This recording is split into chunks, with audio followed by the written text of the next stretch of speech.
got your paperwork straight. I got Mickey the Truth. Let's get one thing clear. This your girl, Mickey Truth.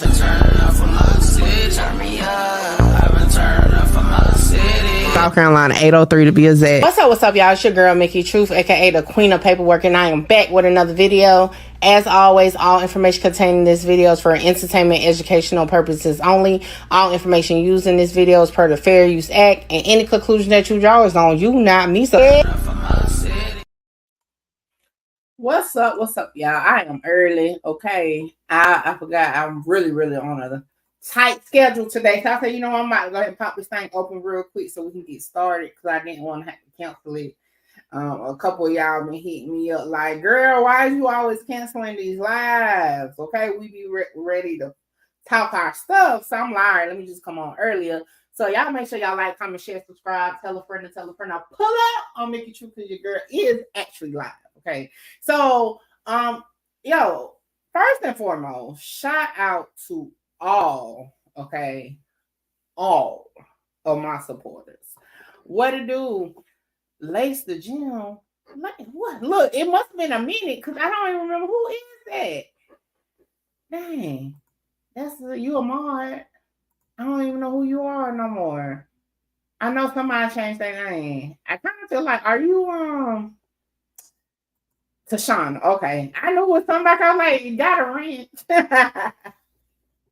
You know, all my supporters for real. No matter how long you be away, like Tashana, and pop on in hell. I've been MIA for a lot of time. You know, I'm trying to get back in the groove of trying to post, you know, every day at least, you know, so that I can get back in the algorithm. Okay, I didn't realize how long it took me to get in the algorithm.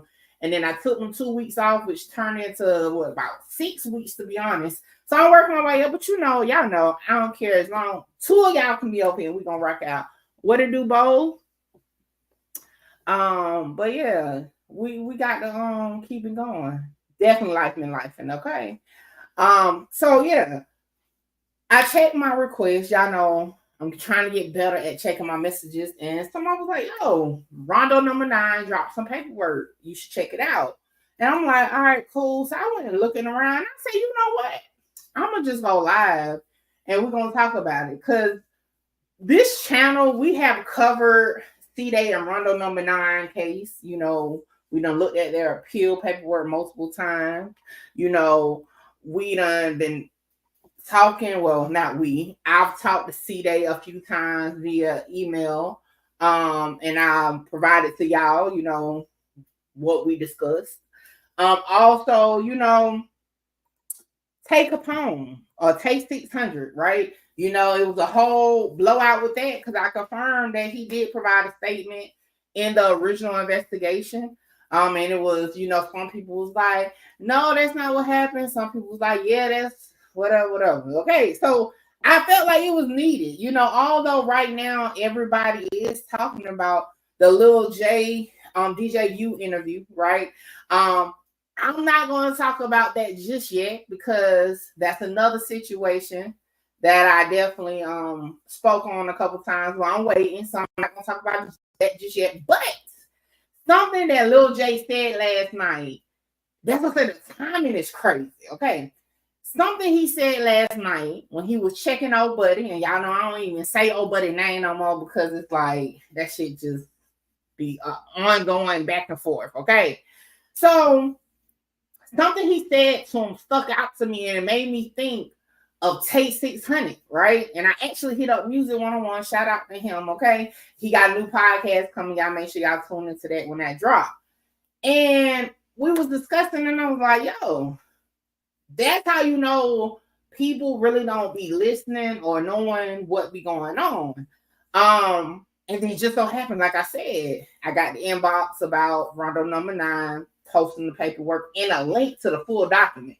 So if y'all don't follow RondaNumbaNine on Instagram, y'all go follow him because, like I said, this paperwork is courtesy of him because I ain't gonna get it from nowhere besides his page.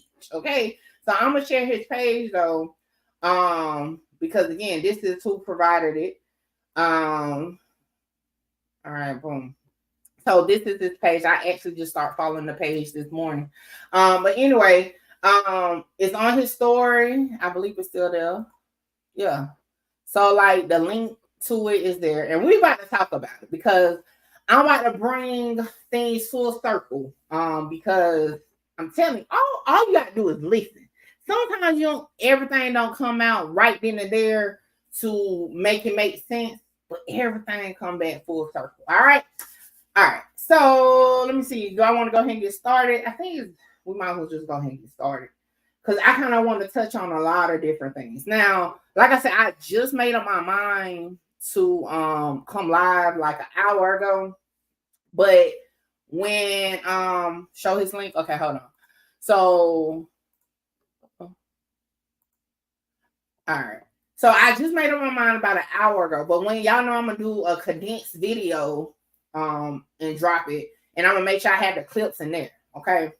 But the part of the Lil J conversation that stuck out to me, right, is when he was discussing with old buddy about the affidavit that he had him sign. He's like, yo, we went to a law library, you were supposed to sign it. And then old buddy was like, yeah, I was willing to sign whatever you needed me to. And it made me think of Tay600 because, again, I'll have the clips in the video, but if y'all recall, Tay600 and 16 Shotums years ago. Now, this ain't no new stuff. This was years ago. I covered it when I was covering him as far as his case. But years ago, Tay600 was sitting next to 16 Shotum on a live, okay? He was reading a document, right? That document is his affidavit, right? Now, he was alluding that affidavit was his only, statement. He was alluding that was what he said, but obviously that wasn't because he had an actual statement provided to the police and the state attorney's office right after the murder, right? However, the affidavit was done afterwards in his attempt to help Cdai, okay? Now, you may be like, well, why did what Lil J said, oh, buddy, make you think of Tay600? Because something Lil J said, you had to do the affidavit because you hadn't said something to the people. The affidavit was to backtrack what you said, change your story. And that's why it made me think of Tay600. Because the affidavit is totally different than what his original statement was. Now, this live ain't about Tay600 statement, but this is just about putting all the pieces together for the case. Okay. Now, so like I said, this is RondaNumbaNine's official Instagram. This is where I got the link to Cdai's appeal. And what's stood out to me also, I've showed y'all the email in the past of my response I got from Cdai. And in his response, he gave me his case number, okay, which is this right here. And then matches that right there, right? Also, for those who was on a Take Upon live that I did months ago, we actually called, well, I say we, but I called the appellate office, okay? And we were able to verify that's his case number and everything while we were on the phone. So, again, it matches this paperwork, okay? And Cdai clearly said in his email everything that he feels or wants to say about his case is in this appeal. Now, I have also said that I feel like Cdai definitely have high hopes that he can get out of the situation he's in, okay? I personally, have said to him and on the platform that I feel like he's beating a dead horse because every time he files an appeal, he uses the same grounds for the appeal, although it failed multiple times, okay? But hey, everybody has their own view of how their legal situation should go. So I kind of left it alone. I haven't reached back out to Cdai since the last conversation. And he was very, adamant that he's just waiting on the approval of his appellate decision. And we're going to get into that as we get through the paperwork.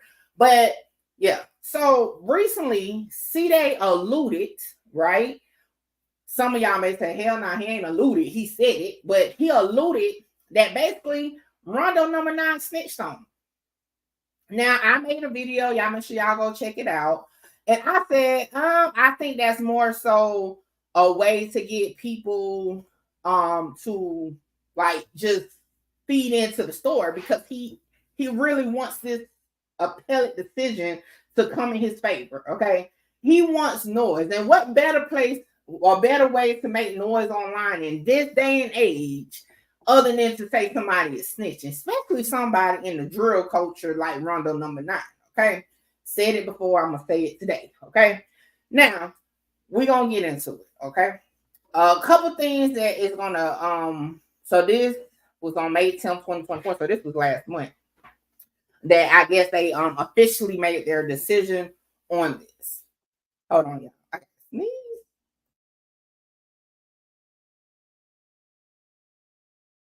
Oh, okay. I think I got to sneeze again. Okay. I think I'm okay. Now, let's just start here. Now, y'all know we're not going to go verbatim through everything, but like I said, y'all go to RondaNumbaNine's IG. The link to this is in his bio, so y'all can grab it and read it at your leisure, okay? But this is what it says. Defendant. Oh, well, before we get into that, just to verify, this is for Cdai. For those who don't know, Courtney Ealy is Cdai. So this is Cdai's appeal, okay? Not RondaNumbaNine, but Cdai's, okay?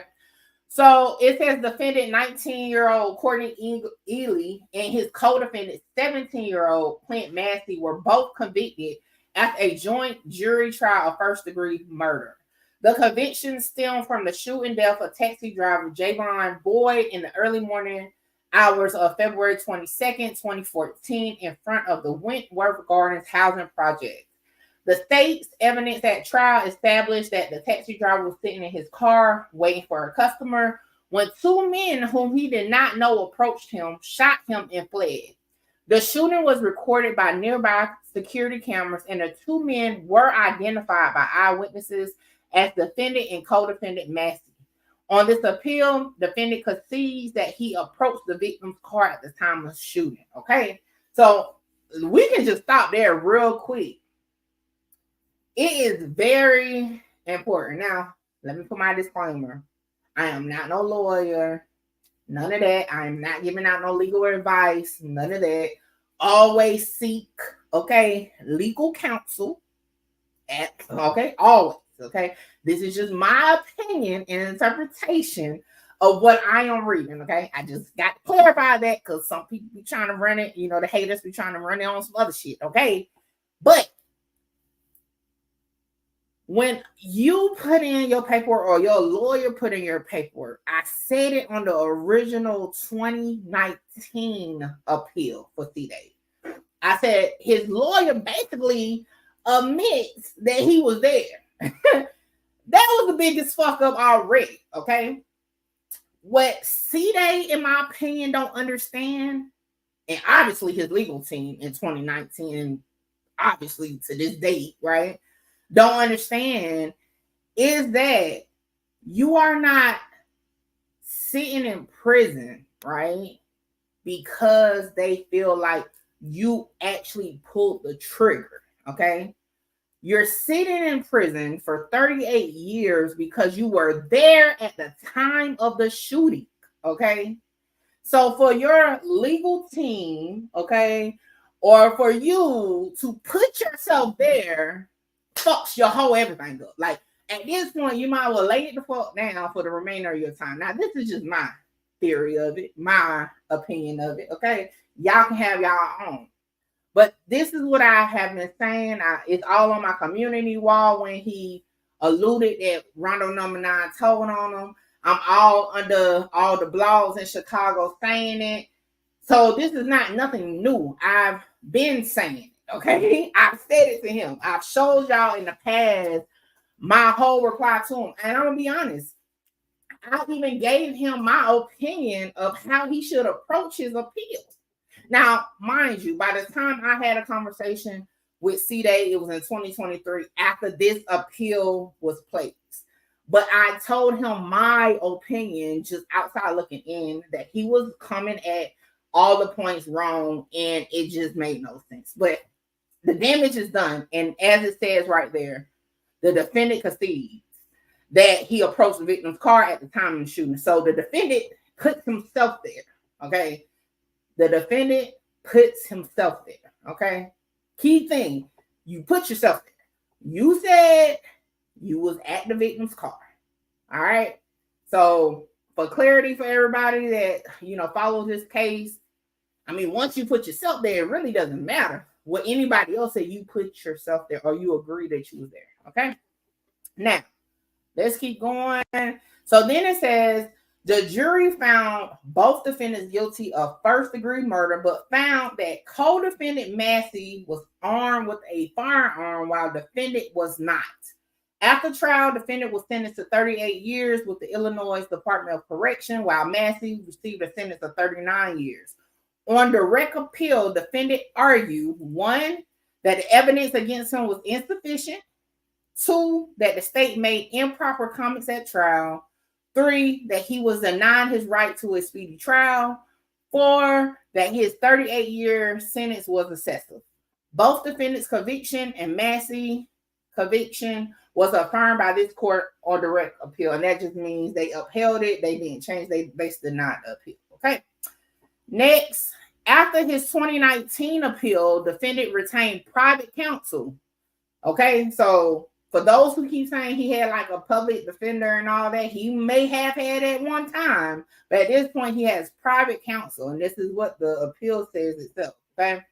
And on September 14, 2020, defendant counsel filed a post-conviction petition on defendant's behalf. The petition was accompanied by affidavits and advanced to the second stage. On November 1st, 2022, the trial court granted the state's motion to dismiss the petition, and this dismissal is the subject of the present appeal. Okay, so for those who didn't know that, this is an appeal on the dismissal.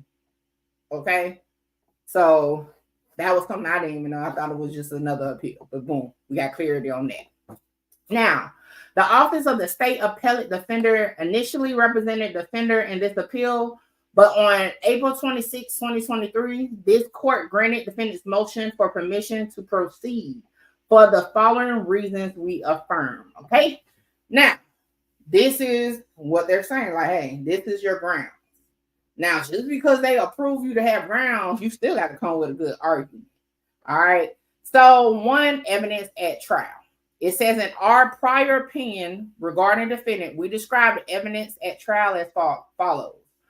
On the night of February 21st, 2014, defendants attended a party at 39th Street and Wentworth Avenue in the Wentworth Gardens housing project.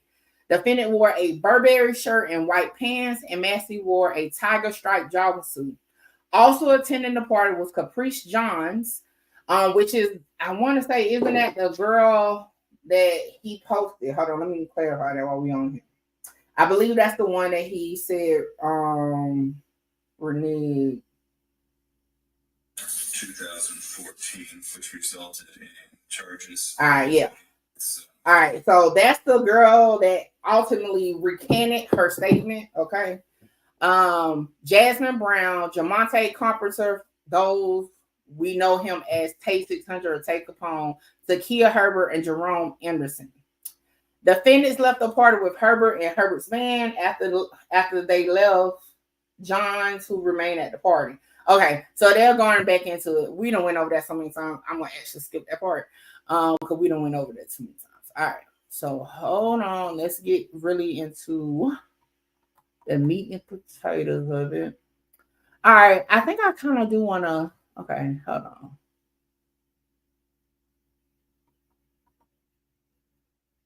All right, I think I want to go here. Yeah, because I think some people had some certainty about this part. So I'm going to start here.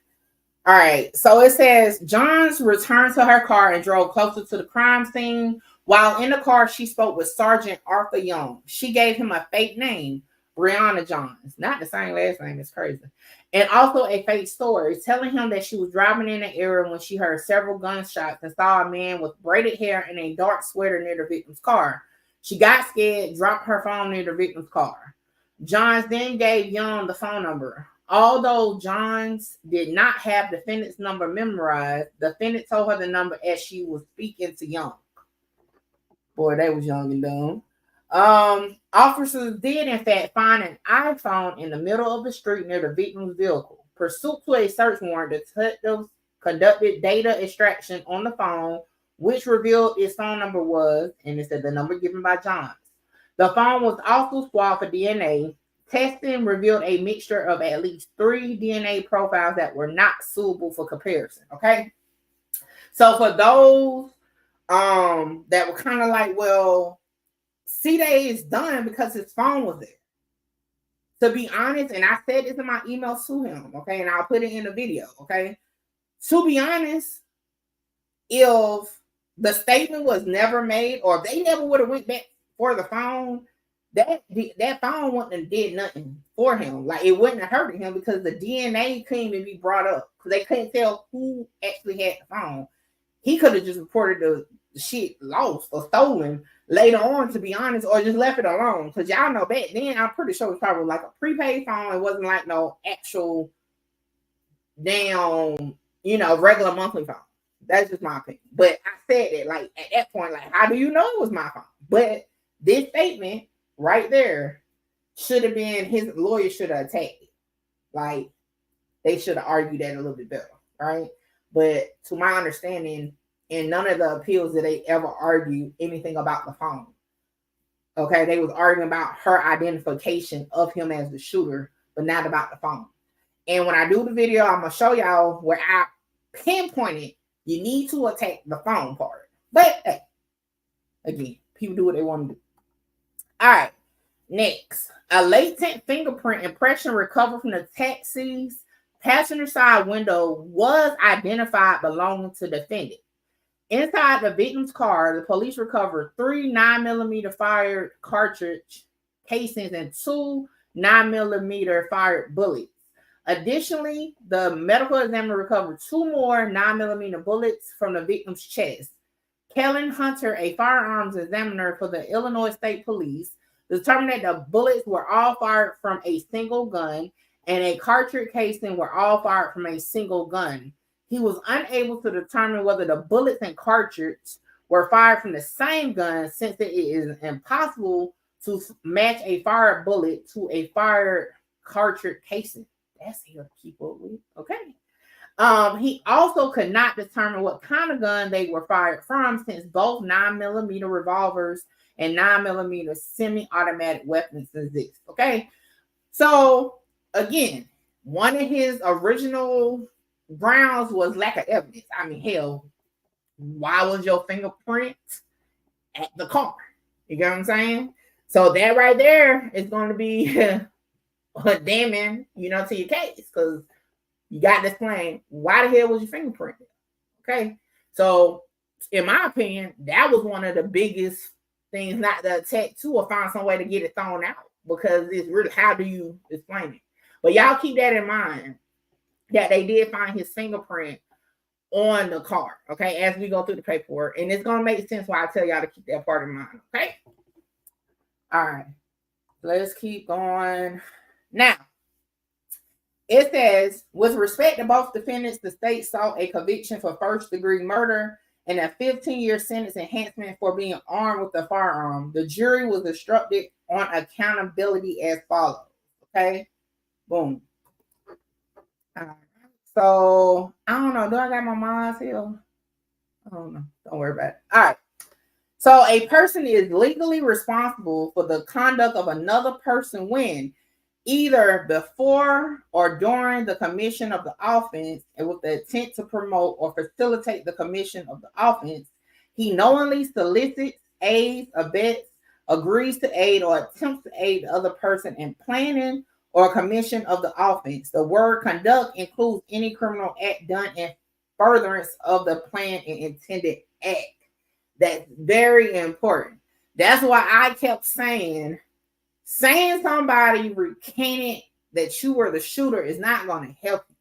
They outlined that in the first appeal. Well, I don't think that was the first, was it? Well, in the 2019 appeal, the audio is on my page, right? that is not enough because, again, you were not charged with being a shooter. You was charged with being there at the time of the shooting. And remember, everybody's statement, they even started off the appeal with saying they were at a party, pretty in pink, all that. That was already saying y'all went to the store, y'all decided to go back. That's the plan. That's going to mess you up because that's the plan right there. So you have to attack the plan. The audio that I heard from 2019 didn't attack the plan or the idea of the plan. Also, the other appeal documents didn't attack the plan or say there was no plan. I was on my way home or nothing. It didn't say none of that. So again, that is why he was convicted of the murder, not for actually in a court of law, right? Being the one who did the shooting, but being there.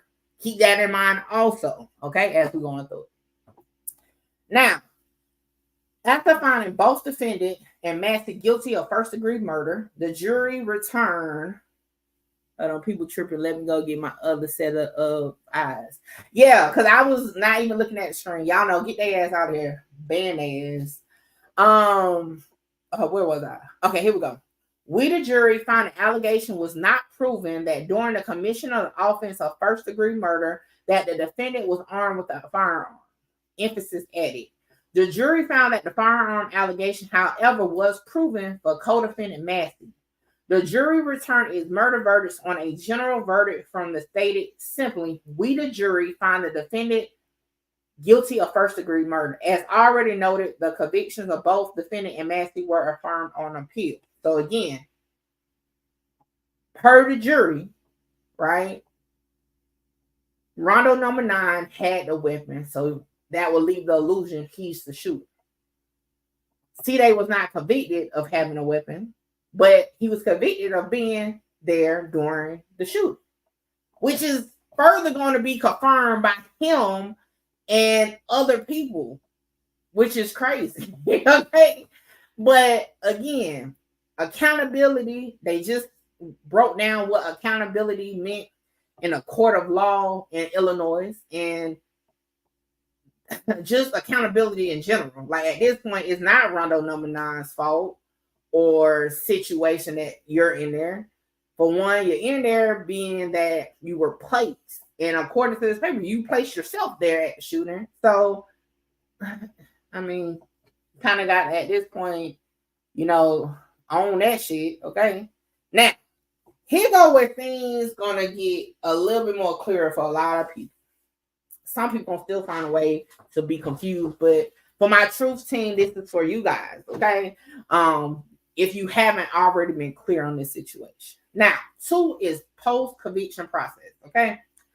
On September 14, 2020, defendant's counsel submitted a post-conviction petition that was accompanied by affidavit from Caprice John, which is the girl on the video that was on Cdai's paper staff.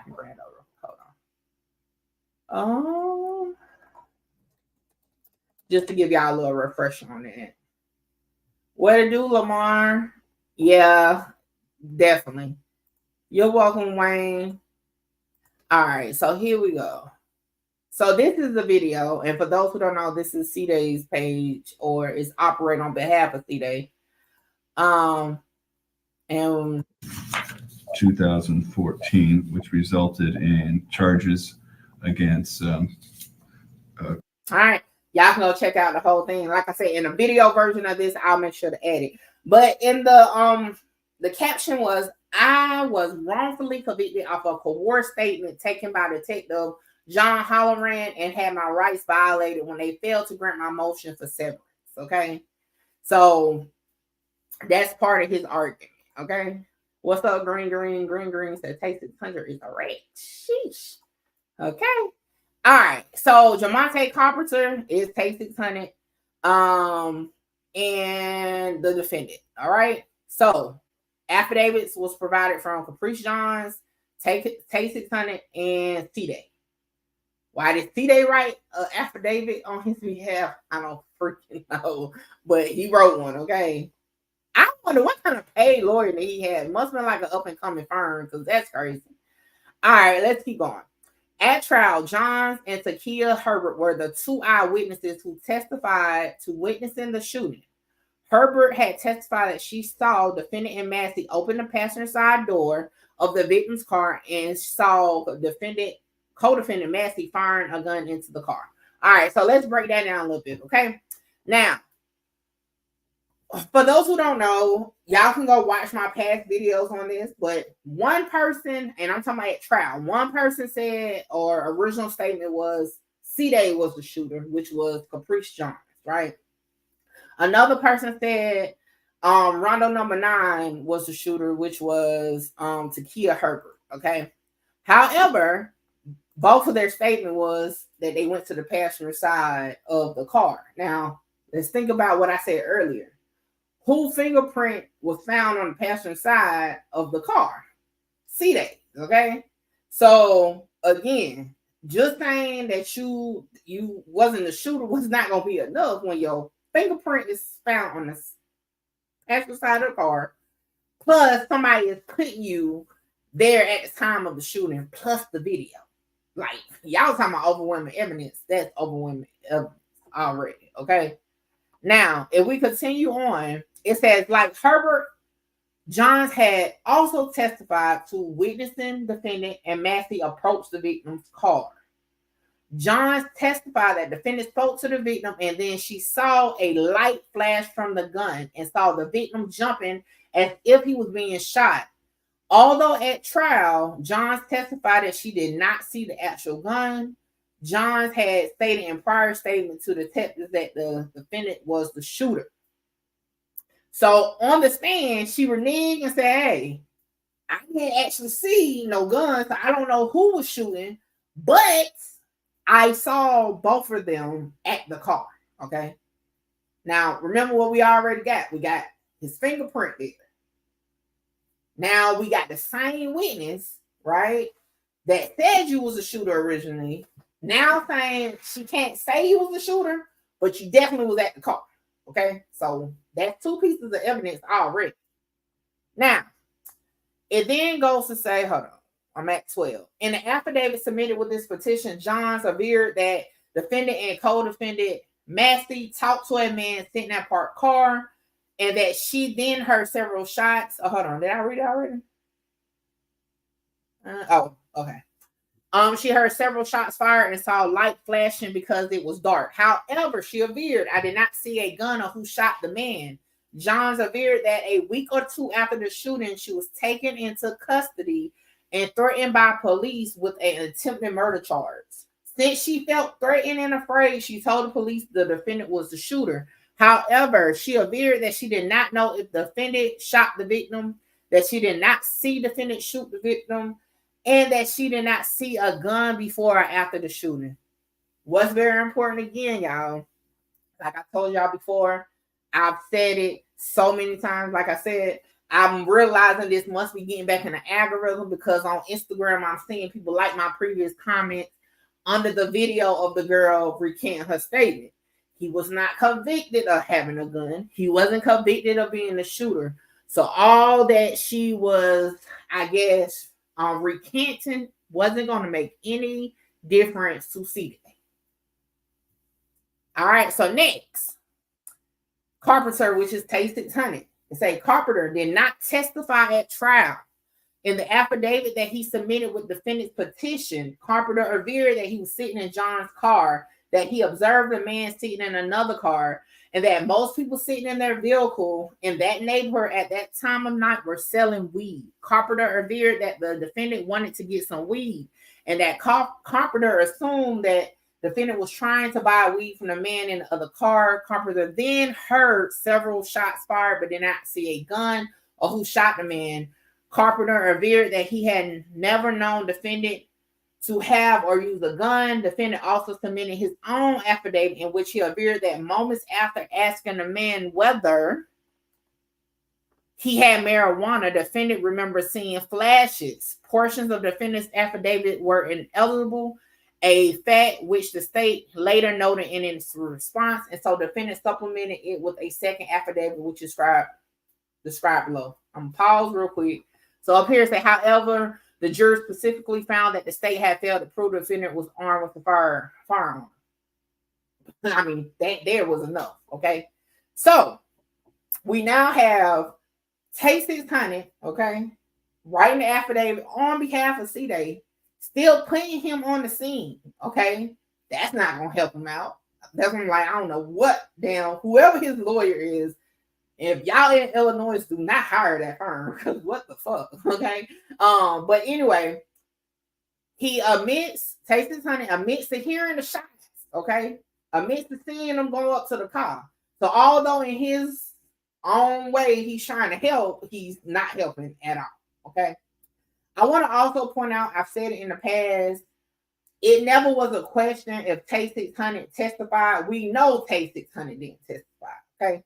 I'm going to say this because in my video, I'm not going to be able to put the clip because Vlad be tripping real bad about his clips, okay? But if, okay, you go listen to Tay600 interview with Vlad, it's the one where they drop Cdai's appeal paperwork, okay? I'm going to try to find the link. I know I played it in a past video and they hit my ass with a strike, but I'm going to try to find it and I'm going to post it.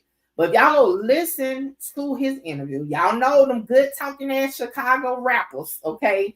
They know how to talk real good and around the way. But if you listen to what he says, he confirms, okay, that he was in the holding cell at the courthouse during trial. He just wasn't called to the stand, okay? So this affidavit was not done until 2020, okay? The trial was what, in 2015, okay? So in 2015, what you wrote in 2020 is not what you was going to be on that stand saying if they called you to the stand, okay? But nevertheless, like I said, if you listen to bits and pieces of what Tay Capone has said over the years, he basically tell you himself that yes, he told, okay, he just didn't want to get on the stand, and then he tried to clean it up with the affidavit, okay? And he breaks down the affidavit on the live with 16 shot him, although he tried to allude that was the original statement, and it wasn't. Just check the dates, okay? Now, let's keep going. All right, so I'm at 14. In addition to John's and Carpenter affidavits, the petition alleged, 1, the trial court erred in denying defendant's motion for a severance. 2, that defendant's 38 sentence imposed for an offense committed when he was 19 was excessive and disproportionate. Okay, 19 you consider grown, and that's almost every state. Like for real, like it's like I'm gonna be honest. When I first heard that RondaNumbaNine was 17.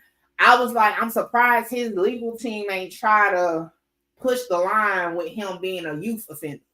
I'm not really, I don't specialize in knowing how Illinois laws work when it comes to youth offenders or not.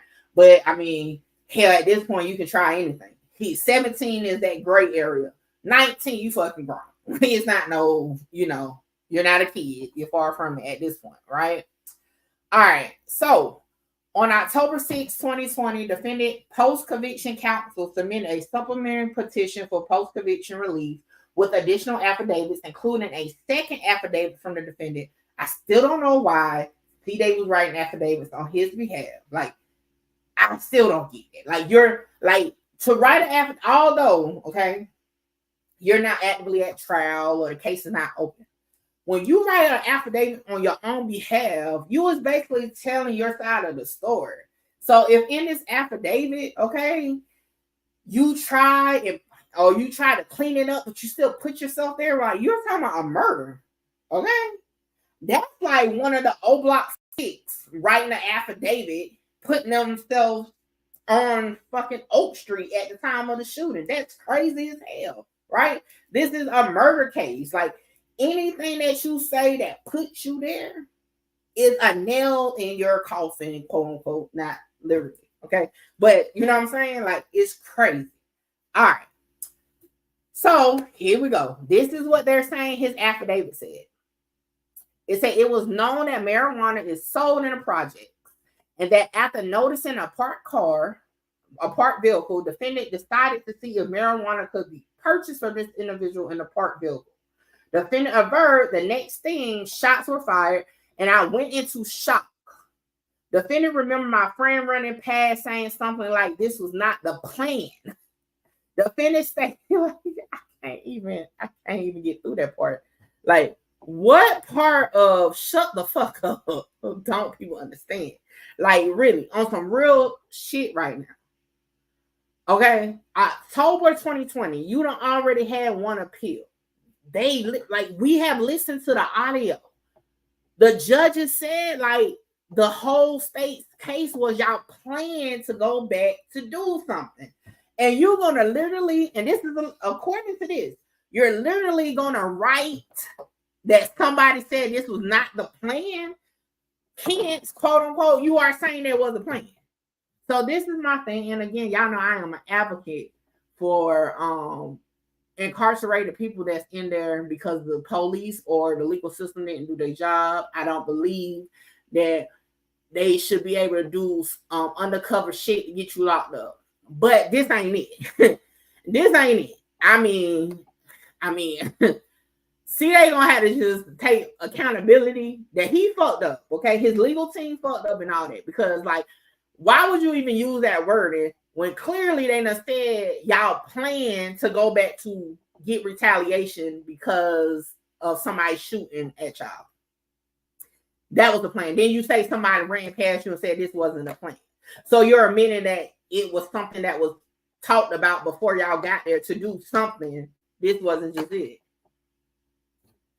Oh, you know he's going to say it's fake. He said it the first time, but you know, it is what it is. Like I said, you listen to enough of their interviews and put it together, it makes sense. And like I said, everybody's talking about the Lil J conversation. Even Lil J in his own situation said you only had to write an affidavit to cover up what you had said, like to change your story. So, you know, yeah, like that's crazy. And this is my first time reading all the way through. So this is my true reaction. Okay.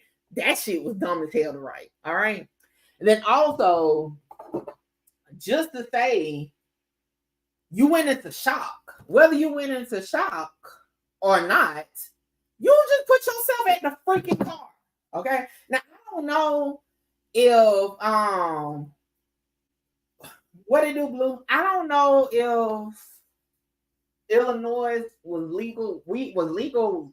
I said shit. Was weed legal in Illinois since 2014? I'm not sure. But to say if it wasn't, you're basically, well, you know what? Even if it was legal, you don't supposed to be selling weed on the street. So I mean, that still would be illegal. But anyway, to admit to doing a crime that led to a murder is crazy. Like,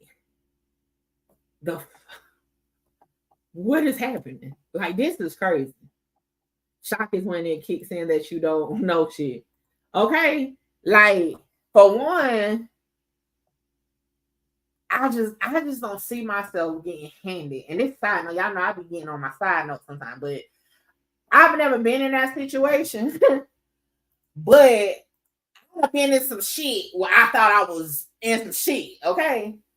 And I would be scared to say anything, worrying that anything can be misconstrued. And I ain't even got to be talking about criminally. I'm just talking about period. Like, I'm very big on, like, in situations that could lead to some shit, to be very cautious not to say anything at the time. Like, that's crazy as hell. What's up, Country Malik? Like, this is crazy, okay? Now, I'm not going to say the name because I don't know how to pronounce it. I'm just going to call him by his street name, which is DRose, okay? So, this A name right here, I'm not sure. Y'all know, shit, I barely can say my own name sometimes. That is DRose's real name, okay? Now, I've told y'all in the past, I did reach out to DRose about this case. At the time, he said he didn't want to discuss it because he was fighting his own appeal and he's just on a different path type thing. And I just respected that and left it alone. I don't even think I did a video. But yeah, so I just left it alone. But I did reach out to get his part of it. All right. Now, next is, so DRose averred. Now, he wrote an affidavit too. Why did he write an affidavit? I don't freaking know, but he wrote one too, okay? He averred that he was in the same car as the defendant immediately prior to the shooting, and that I knew that the defendant was not armed because his clothes were so tight that I would have noticed, okay? DRose averred that after they arrived at the housing project, the defendant stated that he wanted to purchase some marijuana and that he would see if the man in the car who was sitting had some. Okay, basically, that's what that means, right? However, after 30 seconds or so, the defendant ran back to the car with a shocked and surprised look on his face. The defendant was empty-handed when he got back into the car, and I did not see him shoot anyone February 21st, 2014. Now, let's go back up to the footnotes. It says, in the court description of evidence reprinted above at paragraph 7, Sardine is the person referred to as DRose. Okay? All right. So, again, I feel like the DRose situation is, he was trying to help his homeboy. I know some people going to be like, oh, he told. No, I really think he was trying to help his homeboy. I think whoever was advising Cdai at the time, his legal team were fucking hooked on phonics lawyers, because I don't know why they focused so much on proving he wasn't the shooter when he literally was not convicted of being the shooter. That's what's like, I can't get that out my head. Like, and that was the first thing I said to him, like, you were not, is that thunder? Oh, shit. Okay, let me talk fast. I didn't even know it was supposed to rain today. Hold on. Let me text the kid. Shit. Actually, sounds like it's about to rumble. Okay. Where was I? But yeah, I just don't understand who idea this was. Okay. They literally have wasted money, time, energy, and everything on all of these appeals. Okay. Because it didn't win. Well, at the beginning of this document, Lamar, they did say at the time of this appeal that we're reading, he definitely had a paid lawyer. Well, that's what they said. Okay, they said he had private counsel, and quote unquote, that could be a paid lawyer, or it's supposed to be a better than a public defender. Let's put it that way. But I mean, to be honest, even if he did have a public defender, even though, like I said early on in the paperwork, it did say he had a private counsel, but that was just like, I just don't get it. Like, the point of filing appeals are to correct wrongs. How you keep filing the same appeal to correct the same shit and saying it the same way? Like, you done wasted all these years, okay? Very terrible, okay? All these years on these appeals, I'm talking about, and for those who was on that live, we called and they said it even was Supreme Court things, right? Like, at the end of the day, y'all was fighting a fight that y'all ain't even had to fight. The jury already said. You know what I'm saying? Like, you ain't doing that. The jury already said you wasn't the shooter. Why are you trying so hard to prove you wasn't the shooter? Like, that's the crazy part about it. All right. So let's keep going. All right. So 17. On December 7, 2020, the state moved to dismiss the defendant's petition. The state argued first the defendant trial counsel was not ineffective with respect to the severance issue, where trial counsel had moved to sever defendant's case from that of his co-defendant and had raised the issue again in post-trial motion. The state argued that the trial court decision to deny counsel's motion could not be attributed to counsel, and thus counsel was not ineffective with respect to the issue. Okay. Then it says the state argued further that although defendant claimed that co-defendant counsel continually argued that defendant was the shooter, no such statement was made in the pages defendant cites or anywhere else during closing arguments. That's a key thing there, because that has been circulating on YouTube. I've heard that a couple times where they said, well, Rondo legal team had put Cdai as the shooter. Well, it says right there in his own response to the appeal that That wasn't said. See, sounds like lawyer was focused on the bag and not the case, and I would say a lot more, but I'm going to keep it positive. Okay, definitely was focused on something because it wasn't this. Okay.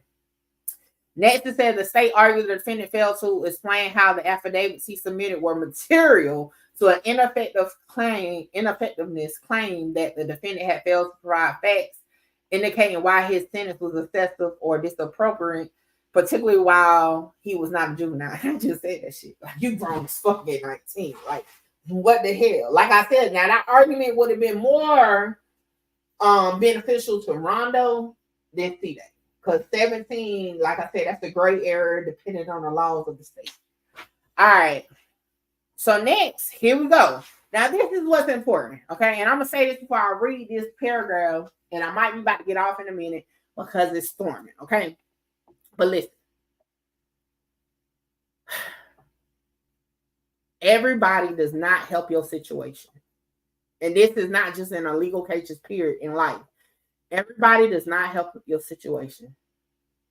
At some point, you have to understand getting somebody to speak on your behalf is not always the best point, right?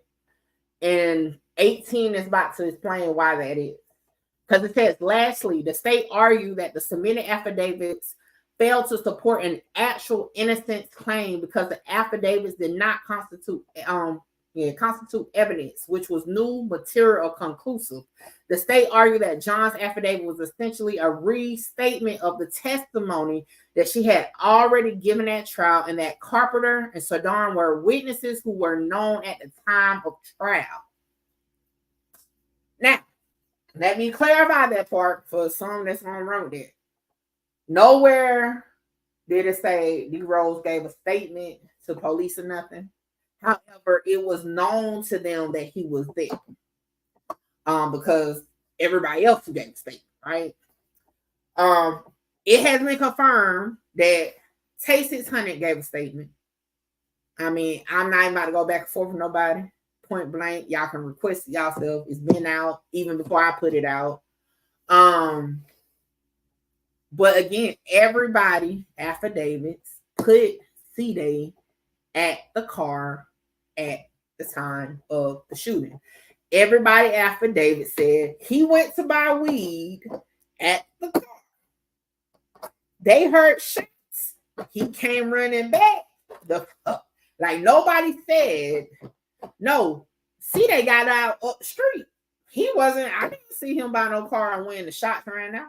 To be honest, let me give a different version that somebody should have put on the affidavit, right? Somebody should have said, well, he went to the car to get some weed, came back to the car, said the dude ain't had no weed, shots rang out, we left. Like that, like you got to take them away from the car.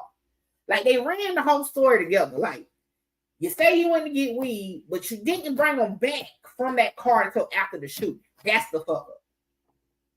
So you ain't had nobody willing to go on record. Because again, y'all, we just talking about affidavits. They got video of it, right? The girl showed pictures of Cdai and RondaNumbaNine and what they had on that night that they can compare to the video, right?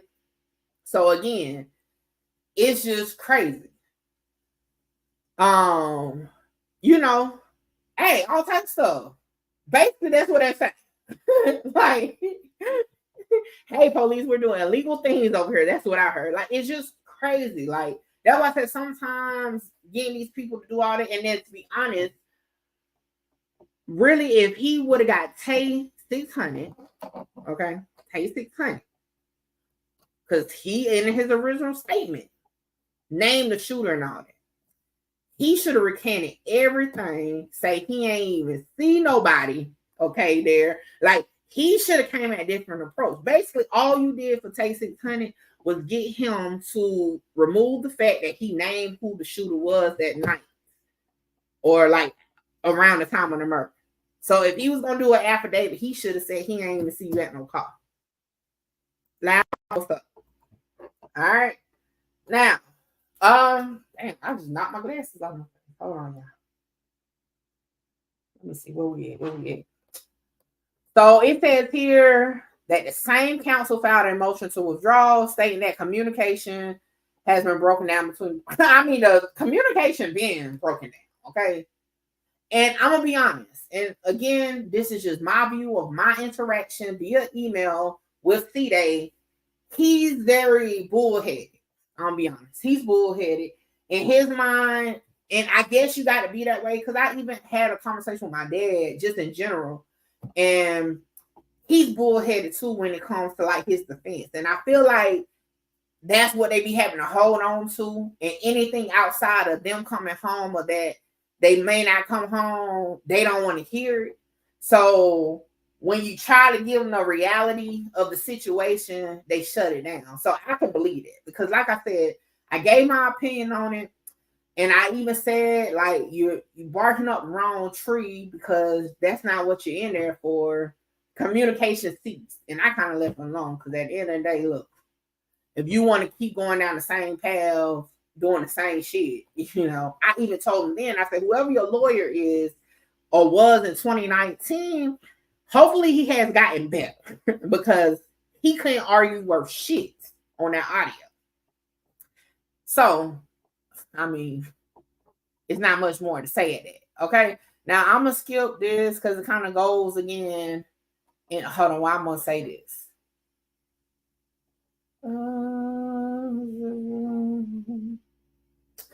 I'm just gonna give y'all. So here we go. I'm just gonna give y'all a run through. Like I said, if y'all want these actual documents, I got it from RondaNumbaNine's Instagram page. This is not something I went and found. It was on his page. Shout out to my truth team, okay, that told me to look. But this came from RondaNumbaNine IG account, okay? That's where I got the link for. If you don't mind, boredom or somebody drop the link again. Oh, hold on. I think I still got his IG pulled up. Hold up. Yeah, because I got to get up out of here. So I was only supposed to be on here an hour, and I'm already pushing. Okay. So this is the IG thing. Like I said, you go to his story. It's still on his story, okay? And that's the link that I went to. All right. So in summary, okay, nothing Cdai has been doing, in my opinion, in these appeals has helped him. He has been fighting a fight of shit that he ain't even have to fight, okay? They never said he was a shooter. They didn't allude to the fact that he was a shooter. Nothing like that, okay? So ultimately, he has been waiting about a year or so for the answer to this appeal, and it was denied. If y'all see this right now, right here. It was denied, okay? And it's denied because all angles that he's trying to go about was wrong. Another thing, he's saying coercion, right? Now, the Johns girl did say, eventually, yeah, the police forced me to say it. But Tay600 didn't say that. Now, mind you, and they say this, damn, hold on, y'all. Boop, boop, boop, boop. No, I'm trying to hurry and speed through. I forgot about this part. But I want to show something.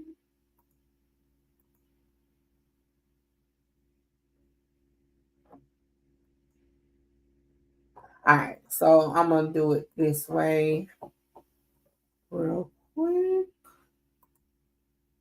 Oh, no, not bad. All right, so right here, okay? Where is it? So here we go. The trial, this is number 22. The trial court found that no ineffectiveness existed regarding a severance issue. What's up, Spinny?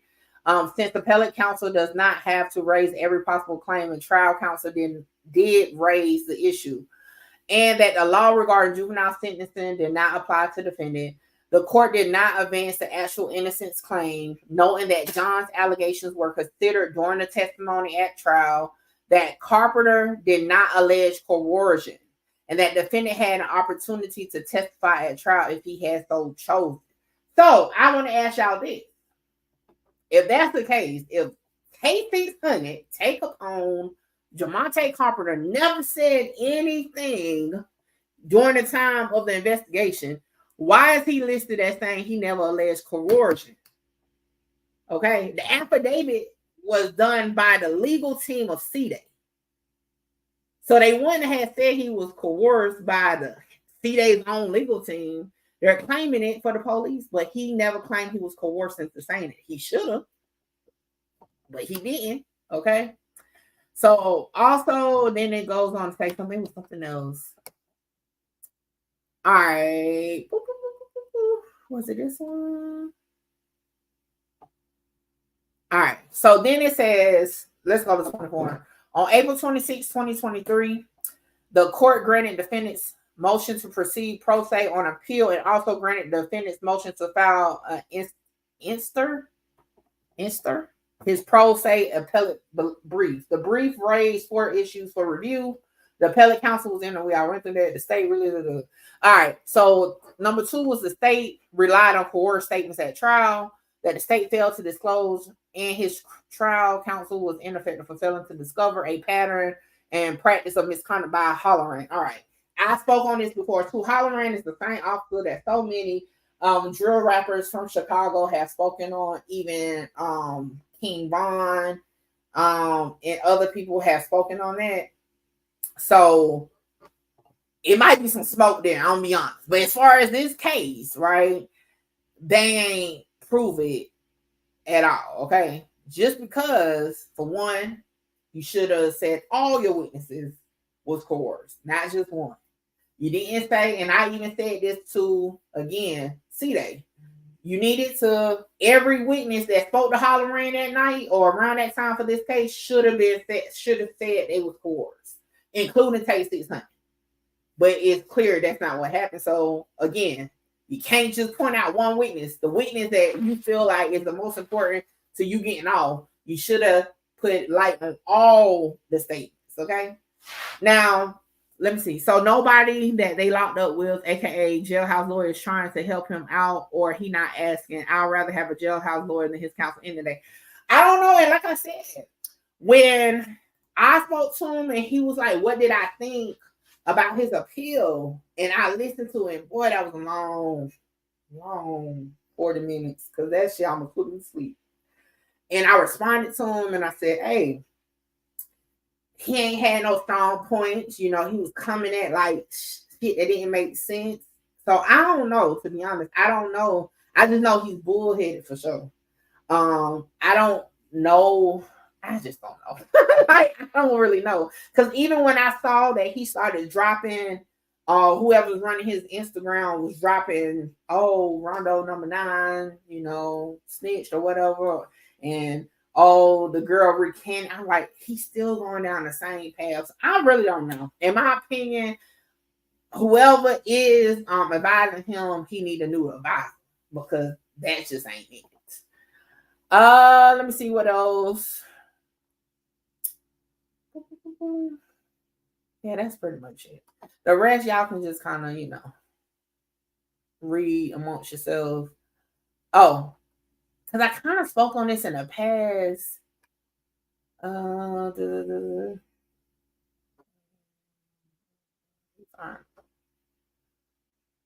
right. I spoke on this in the past. What's up, Blenda?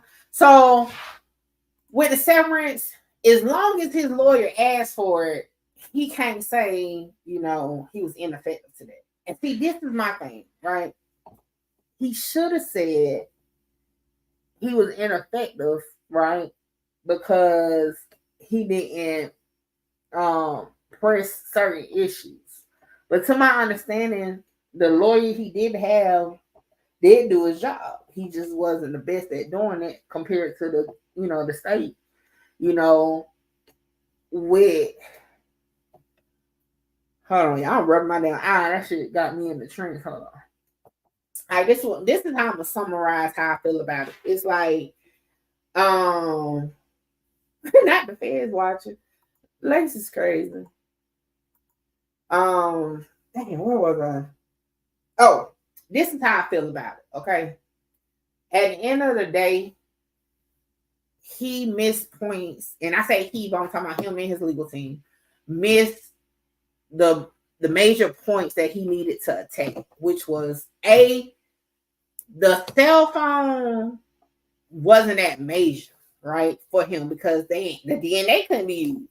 But he should have went after whoever, which is John's, that said that was his phone. Like, he needed to get that part of the statement thrown out, first and foremost, right?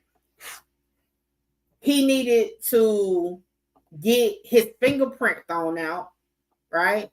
I don't know how, but that needed to go, because that there not only puts you at the door, it corroborates the statements against you, which is not going to help you.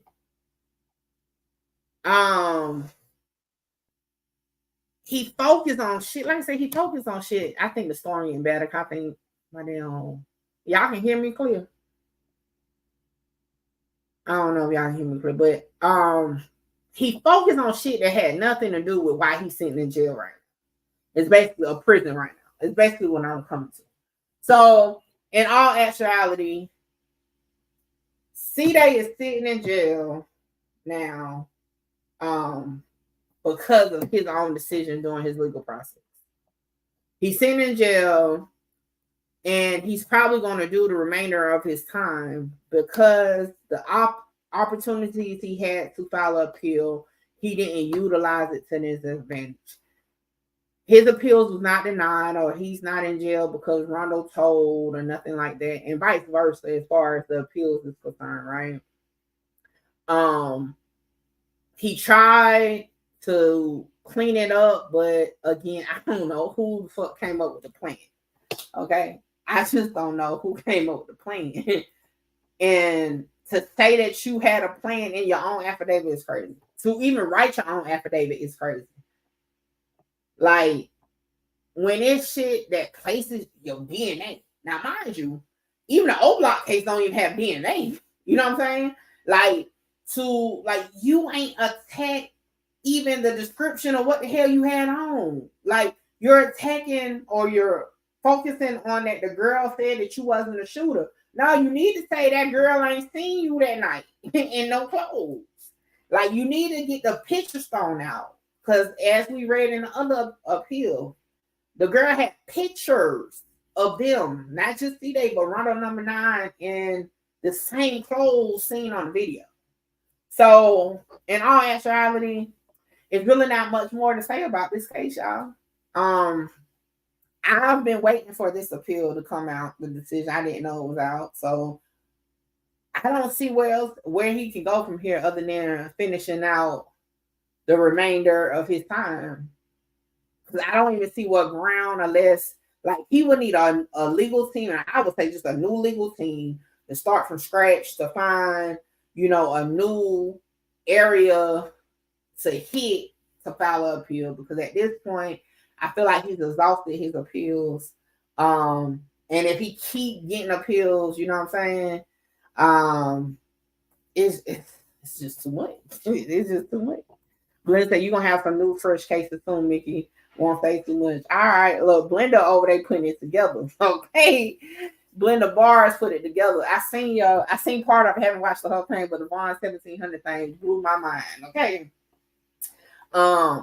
Exactly. Definitely wrong play. Okay. But with that, y'all, like I said, I wanted to get on here because this was a case that, we have talked about many times. This was a situation I feel like it's never really put together in its entirety. You got, Tay600 running his version of events. You got Cdai running his version of events, and then you got Rondo running his version of events. But I think this here was the best way to do it. You ain't got to address it, just drop paperwork. So that's that. Now I'm gonna close out with this. How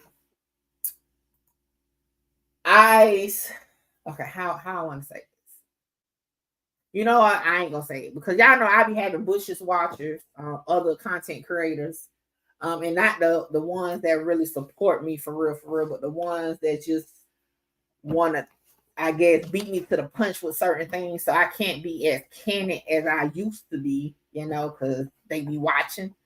And I don't want nobody to dilute this situation. So I got something that I am working on, and I will be dropping it hopefully soon. But it's at the grace of the courts to give me what I need. But we'll have more conversation. So y'all just stay tuned to that. I appreciate everybody for pulling up. Thank you to everybody that sent the cash apps. I heard it go off. I'm not by that phone, but I appreciate it. I appreciate everybody. Y'all know that watch my videos. Hey, at the end of the day, we can just be in here tendy. It's fine. Y'all know views ain't never been a thing, like my thing to like make or break me. So when others talk about that, hell no mind, because just remember, this low viewing channel stay in their mouth 24/7. Okay, always have and always will. But I appreciate y'all. And like I said, I'm trying to drop at least once a day to try to get back into the algorithm. But until then, we're going to rock out. I appreciate everybody, y'all. The storm is coming, so I'm about to get up off here. Until next time, I'm out. Remember me wearing a frown. Now it's the other way around. They mad because I made it out. I took the hard way. I ain't asking a nigga for nothing. I threw the hard way. Hard way. Hard way, my heart to this day. I'm really with it, my feelings in it, so please, bitch, don't play. I took the hard way. I ain't asking a nigga for nothing. I threw the hard way. Hard way. Hard way, my heart to this day. I'm really with it, my feelings in it, so please, bitch, don't play. Hey.